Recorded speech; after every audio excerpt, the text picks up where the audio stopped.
এক গ্রামে ছিল দুই ভাই, আব্দুল ও খালেদ। তারা বাবা মায়ের মৃত্যুর পর থেকে একসাথে বাবার রেখে যাওয়া জমিতে চাষ করত। ভাই দুজনেই খুব পরিশ্রমী ছিল, আর একে অপরকে অনেক ভালোবাসত। জমির আয়, খরচ, কাজ সব তারা সমানভাবে ভাগ করে নিত। তবে এক সময় থেকে তাদের মধ্যে দূরত্ব তৈরি হতে শুরু করে। একদিন আব্দুল ভাবল, খালেদ বুঝি বেশি ফসল নিজের ঘরে নিয়ে যাচ্ছে। অন্যদিকে খালেদও সন্দেহ করতে লাগল, আব্দুল বুঝি লাভের টাকাগুলো গোপনে রেখে দিচ্ছে। এইসব সন্দেহ একসময় বড় হয়ে উঠল। তারা ঝগড়া করে জমি ভাগ করে ফেলল। মাঝখানে একটা কাঁচা রাস্তা দিয়ে দুই ভাইয়ের জমি আলাদা করা হল। কেউ আর কারো সঙ্গে কথা বলত না। ছোট ছোট ব্যাপার নিয়েও তারা রাগ করে থাকত। গ্রামে সবাই তাদের বন্ধুত্ব ও মিলমিশের কথা জানত। হঠাৎ এমন পরিবর্তনে সবাই দুঃখ পেল। একদিন গ্রামের এক বৃদ্ধ কাঠুরে তাদের বাড়িতে এলো।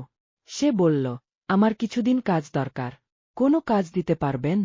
খালেদ বলল, হ্যাঁ, আমার জমির পাশে থাকা ভাইয়ের জমি যেন আর না দেখি, এমন একটা উঁচু বেড়া তৈরি করে দাও।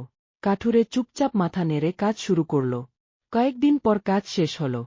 খালেদ এসে দেখল, উঁচু বেড়ার বদলে কাঠুরে একটা সেতু বানিয়েছে। সেতুটা দুই জমির মাঝখানে রাস্তার উপর দিয়ে তৈরি করা, যাতে দুই ভাই আবার চলাফেরা করতে পারে। ঠিক তখনই আব্দুলও চলে এল।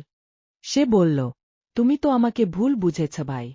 আমি কখনো তোমার ক্ষতি করতে চাইনি। খালেদের চোখে পানি এসে গেল। সে বলল, আমিও ভুল করেছিলাম। আমি আমার ভাইকে ভুল বুঝেছিলাম। দুজনেই সেতুর মাঝখানে গিয়ে একে অপরকে জড়িয়ে ধরল। কাঠুরে শান্তভাবে চলে যেতে লাগল। তখন খালেদ বলল, এই তো কাজ শেষ হল, তোমাকে কিছুদিন থেকে যেতে হবে আমাদের সাথে। কাঠুরে হেসে বলল, না ভাই, আমি আরও অনেক জায়গায় সেতু বানাতে যাচ্ছি। কারণ অনেক মানুষই শুধু দেয়াল তোলে, সেতু নয়।